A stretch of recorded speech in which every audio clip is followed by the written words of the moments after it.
Lights, camera और Haryanvi action. जी हाँ, बिल्कुल सही सुना आपने। बिगुल बज चुका है, लिस्ट आ चुकी है और अब बुक हो चुके हैं रैलियों के लिए ग्राउंड। और हो भी क्यों ना, चुनाव हरियाणा में जो है, सफेद काली स्कॉर्पियो से लेकर खाप पंचायतों तक हर जगह माहौल बनाया जा रहा है। रैलियां निकाली जा रही हैं। कोई कह रहा है कांग्रेस लाओ, हरियाणा बचाओ। कोई कह रहा है सैनी साहब इज बेस्ट, तो कोई कह रहा है इनेलो के चश्मे और दुष्यंत के जननायक जनता पार्टी के साथ जाओ, भविष्य उधर ही है। लेकिन क्या आप जानते हैं कि हरियाणा के सियासी रण में 4 सीटें ऐसी हैं जहां पर उलटफेर की प्रबल संभावना है और माना जा रहा है कि इन सीटों पर भले ही दबदबा किसी का भी रहा हो, लेकिन इस बार की जंग मजेदार होने वाली है।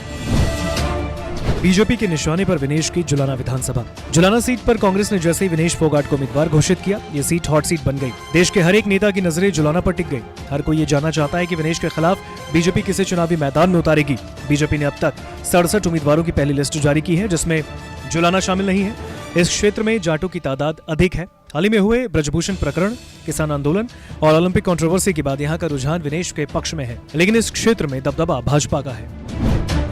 तोशाम सीट पर बंसीलाल की चौधर के लिए जंग। तोशाम से हरियाणा के पूर्व सीएम और दिवंगत नेता बंसीलाल के पोते और पोती के बीच टक्कर है। क्रिकेट प्रशासक से नेता बने अनिरुद्ध चौधरी बंसीलाल के पोते हैं और उनका मुकाबला अपनी ही चचेरी बहन और पूर्व सांसद श्रुति चौधरी से है, जो बीजेपी की उम्मीदवार है। श्रुति बंसीलाल के छोटे बेटे दिवंगत सुरेंद्र सिंह और बीजेपी नेता किरण चौधरी की बेटी हैं, जबकि अनिरुद्ध चौधरी रणबीर सिंह महेंद्र के बेटे हैं, जो बंसीलाल के बड़े बेटे हैं। दुष्यंत के गढ़ उचाना में कौन लगाएगा सेंध। दुष्यंत चौटाला की पार्टी जजपा पिछले चुनाव में लॉन्च हुई। पार्टी ने 10 सीटें भी जीती और हरियाणा विधानसभा को त्रिशंकु के मुहाने पर पहुंचा दिया। बाद में बीजेपी ने दुष्यंत को डिप्टी सीएम का पद दिया और सरकार में शामिल कराया, लेकिन इस चुनाव से पहले बीजेपी ने जेजेपी को दूर से टाटा नमस्ते कर दिया। इसके बाद एक एक करके जेजेपी के विधायकों ने दुष्यंत से दोस्ती तोड़ी और बीजेपी कांग्रेस के साथ नई पारी की शुरुआत की। कांग्रेस ने उचाना कलां विधानसभा सीट से हिसार के पूर्व सांसद ब्रजेंद्र सिंह पर दांव लगाया है। ब्रजेंद्र पूर्व केंद्रीय मंत्री चौधरी बीरेंद्र सिंह के बेटे हैं। ब्रजेंद्र सिंह इसी साल बीजेपी छोड़कर कांग्रेस में शामिल हुए। वहीं बीजेपी ने सीट पर देवेंद्र अत्री को मैदान में उतारा। ऐसे में हरियाणा की ये सीट अब रोचक हो गई है, क्योंकि पूर्व डिप्टी सीएम दुष्यंत चौटाला खुद इस सीट से मैदान में है। डबवाली सीट पर चौटाला वर्सेस चौटाला के बीच जंग। डबवाली विधानसभा सीट हरियाणा की महत्वपूर्ण विधानसभा सीटों में से एक है। 2019 में इस सीट पर कांग्रेस ने जीत दर्ज की, लेकिन 2000 से 2019 तक डबवाली सीट पर आईएनएलडी का कब्जा रहा। इस सीट से अजय चौटाला और नैना चौटाला भी चुनाव जीत चुके हैं। सबसे मजेदार बात तो यह है कि पूर्व प्रधानमंत्री चौधरी देवीलाल के पोते आदित्य चौटाला इनेलो के टिकट पर डबवाली से चुनाव लड़ेंगे। ऐसे में यहाँ का चुनावी कलेश चौटाला वर्सेस चौटाला ही रहने वाला है।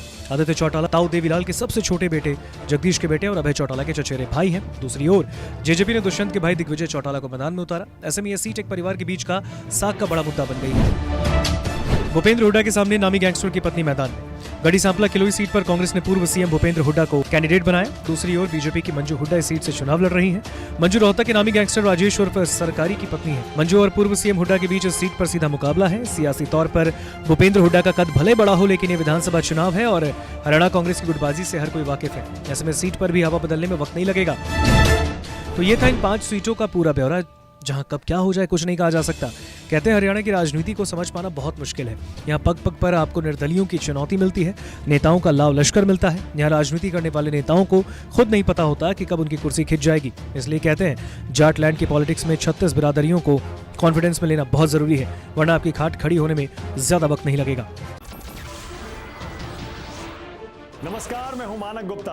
अगर आपको हमारा ये वीडियो पसंद आया हो तो इसे लाइक और शेयर जरूर करें, और हाँ, हमें सब्सक्राइब और फॉलो करना ना भूलें, ताकि आप देश और दुनिया की कोई खबर मिस ना करें। तो जुड़े रहिए हमारे साथ और देखते रहिए न्यूज़ 24।